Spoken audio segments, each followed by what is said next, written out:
Let's give you an easy to follow guide on using Electro Dragons and how you can consistently 3-star with them at Town Hall 12.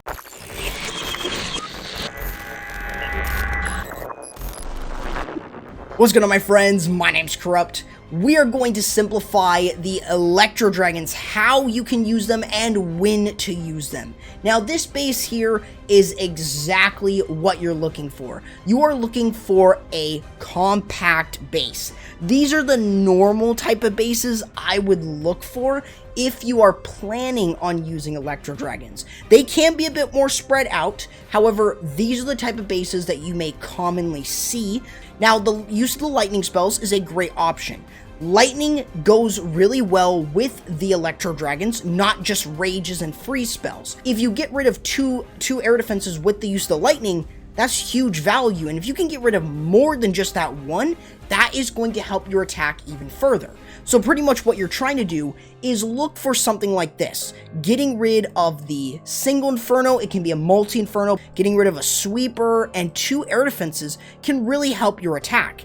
Then what you can do is use your heroes or your Edrags right towards the town hall. You've got a lot of options. So we're going to start with the use of the lightning spells. You can use them scattered around a specific area. This is usually going to be done in order to make sure that you're getting more damage on each of these buildings. As an example, you want to get some damage on the sweeper, you want to get damage on the air defenses, and of course, the Inferno Tower. That way you're able to move through. Now, your next goal after this is creating the funnel for your heroes. In this case, the attacker here decides to use the heroes to go in for the town hall. So that's where he's going to use some sneaky goblins to cut off the funnel. And that way what he's able to do is use a super wall breaker, and he's able to enter in for the town hall. Using an ice golem is a great tank, because when the queen dies, or when the king dies, that way you have the ice golem in the tank, and you can also take advantage of the freeze even when you have the king and his ability still up. There's a lot that you can take advantage of here, but the main goal is to get rid of the town hall, and you could easily do this by using the queen ability and the heroes at that spot. Now keep in mind that a very annoying type of CC, especially for Edrags, is super minions. So how can you deal with them? Well, it's very simple. Just keep them in the poison spell for longer. That way what you're able to do is get rid of them thanks to them staying in that poison. It's just going to be far easier for you. Then you've got the Electro Dragons, and this is where everything gets simple. You want to start off by using the balloons, then the Edrags, and then drop in your Warden. There are 2 things that you really want to keep in mind. When you are deploying in your Edrags, you want to make sure that they have a solid area, so using a couple Edrags for funneling is great, but you want to use a freeze, rage, and the Warden ability as you start to move into the core. This is very important. An early Warden ability allows you to get through the base a little bit further, whether this be 5 seconds or 7 seconds. The rage spell is going to help your Electro Dragons hit much harder, and that way you're able to start easily moving through. There is going to be the use of a back end stone slammer. This is used in order to control where the Edrags are going. So instead of the Edrags going this way, you want them to go more up towards the base. That way you can let the stone slammer do all the heavy lifting for you. And pretty much that's really it. You can use the freeze spells to help balloons, to help Electro Dragons.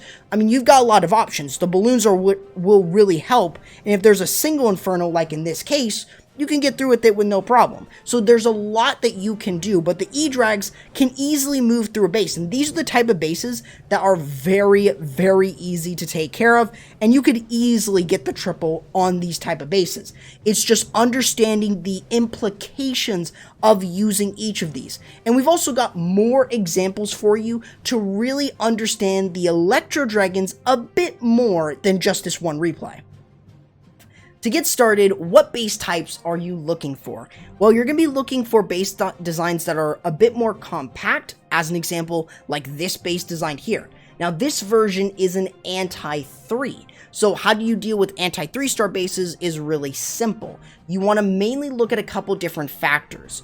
First, where's the town hall placed in relation to sweepers? So if there's a sweeper like in this case here, you could still use a battle blimp and still get right close to the town hall. Now you also want to be very careful of any small bombs or giant bombs. Those things could be massive threats to your sneaky goblins if you decide on bringing them. So make sure that you have maybe some sort of ground unit or something to really trigger them before the sneaky goblins come out from the blimp.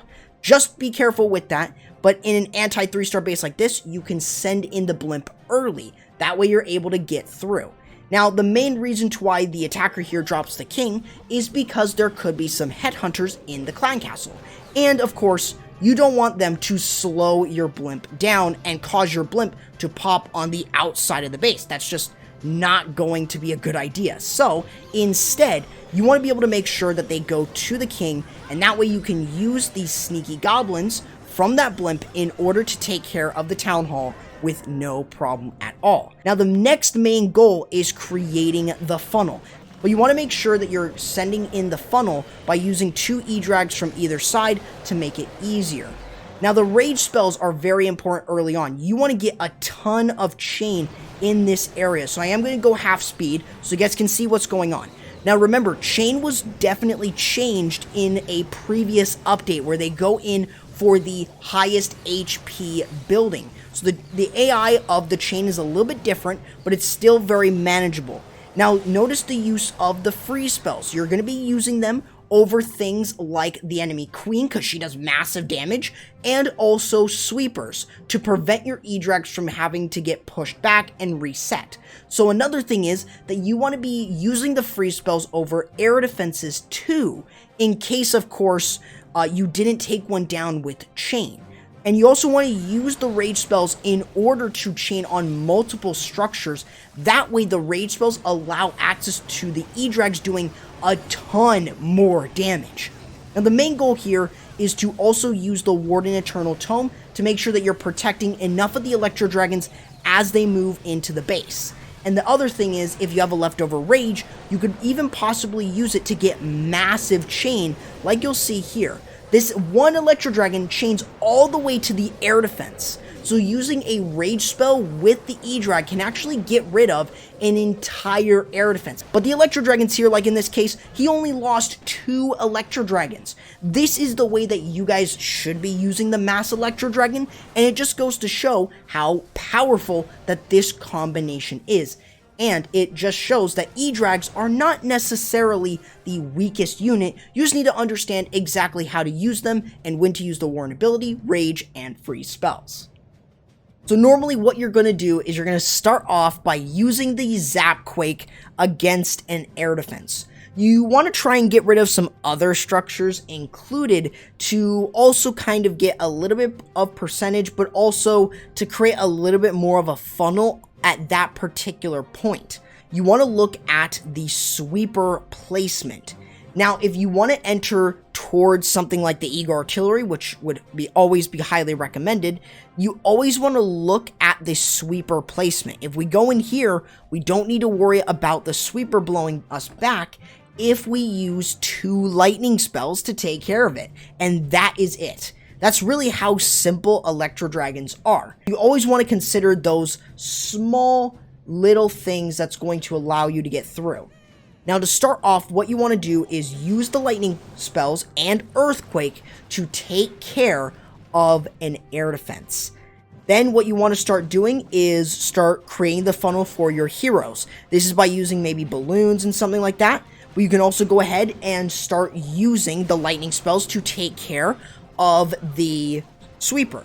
That way, you can then start sending in the rest of your heroes, mainly sending that queen in towards the air defense. You really want to try and make sure that you're able to get rid of 2 air defenses, which is the reason to why the king is able to get right the way over for it, and he's able to get the queen to go in for that 1 air defense. Now you've got the Electro Dragons. You should first deploy your balloons, then deploy your Edrags, so that way you can get a nice area. You want to use one of them to chain on other buildings, but to create a funnel here to pretty much narrow the base down at the beginning, because you want the Edrags to stay together. So as you're moving in, you want to be able to use the Warden, have him go in with the Edrags and with the balloons. You can have a Stone Slammer that also kind of provides a bit more support included, and sometimes you may deal with a Super Minion CC, a very common type of CC that could deal a lot of damage to Edrags if left unchecked. So using a poison spell there or a freeze is really good. Now here we're using the Warden Eternal Tome early. This way what we're able to do is protect the balloons and the Electro Dragons from taking any more damage. That way they're able to continue to work themselves around the base. This is how simple this attack can be. Now you've got the use of Freeze, Rage, Invisibility. Usually you want to use the Rage spells to provide enough support for the dragons to push in for an area where there is maybe a multi-inferno. You want to be able to easily start moving through and getting across the base. You've also got the use of Invisibility. Why in the world would you ever want to use an Invisibility spell? Well, sometimes it may be a great spell to bring if you just want to lighten the burden on some of the Electro Dragons while they can still hit some of the other structures. It's something to be very aware of, as it is a very cool interaction, as you're going to be able to easily get through a bunch of different buildings. At this point though, the Electro Dragons can thin out at this point to Seeking Air Mines. As shown there, one Edrag gets absolutely destroyed, so you got to be very careful about it. Also, be very careful of the multi-inferno. Getting to it is going to be incredibly important. It deals constant damage, and you don't want them to be within that radius for way too long. It pretty much gives you an idea of exactly what you should be doing if you plan on using the Electro Dragons at Town Hall 12. Make sure to subscribe to the channel and ring the notification bell for more educational yet fun Clash of Clans content here, and make sure to go ahead and use code CORRUPT if you plan on purchasing any of the special offers in the shop or even the gold pass. And I'll be catching you in the next video. Corrupt, signing out.